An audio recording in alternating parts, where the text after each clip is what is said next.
మాజీ మంత్రి రోజాపై ఎమ్మిగనూరు టీడీపీ నాయకురాలు విజయలక్ష్మి మండిపడ్డారు. కూటమి ప్రభుత్వం విమర్శించే స్థాయికి రోజాకు లేదని వార్నింగ్ ఇచ్చారు. నోరు అదుపులో పెట్టుకు మాడాలంటూ హితవు పలికారు. వైసీపీ ప్రభుత్వ హయాంలో ఎన్ని డిఎస్లు నిర్వహించారని ప్రశ్నించారు. 11 మంది ఎమ్మెల్యేలు అసెంబ్లీకి వెళ్లి ప్రశ్నించాలన్నారు. మహిళా రిజర్వేషన్ల బిల్లుపై వైసీపీ ఎందుకు దాగుడు మూతలాడిందని తెలిపారు.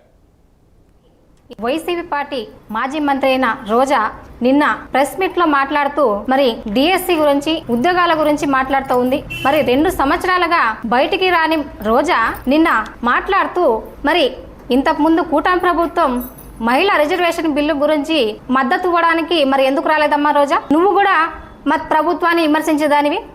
రోడ్లపైన రంకలేసుకుంటూ ప్రభుత్వం పైన నోరు పాడేసుకుంటా మాట్లాడితే మాత్రం నీ పళ్ళు రాలగొడతాం రోజా. ఇంతకు ముందే నీకు వార్నింగ్ ఇచ్చినా నువ్వు ఏ మాత్రం సిగ్గుచరం లేకుండా మళ్ళీ రోడ్ల పైనకి వచ్చి రంకలేస్తా ఉన్నావు. నోరు అదుపులో పెట్టుకో అమ్మా రోజా.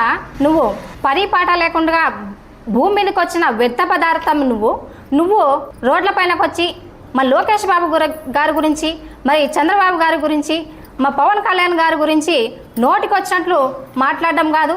దమ్ముంటే మీ హయాంలో చేసి చూపించ. మాజీ మంత్రి రోజా మెగా డిఎస్సి గురించి మాట్లాడుతూ ఉన్నావు. గత మీ ప్రభుత్వంలో మెగా డిఎస్సి గురించి ఎందుకు మాట్లాడడం లేదమ్మా రోజా? ఈరోజు లోకేష్ బాబు గారిని మరి పవన్ కళ్యాణ్ గారిని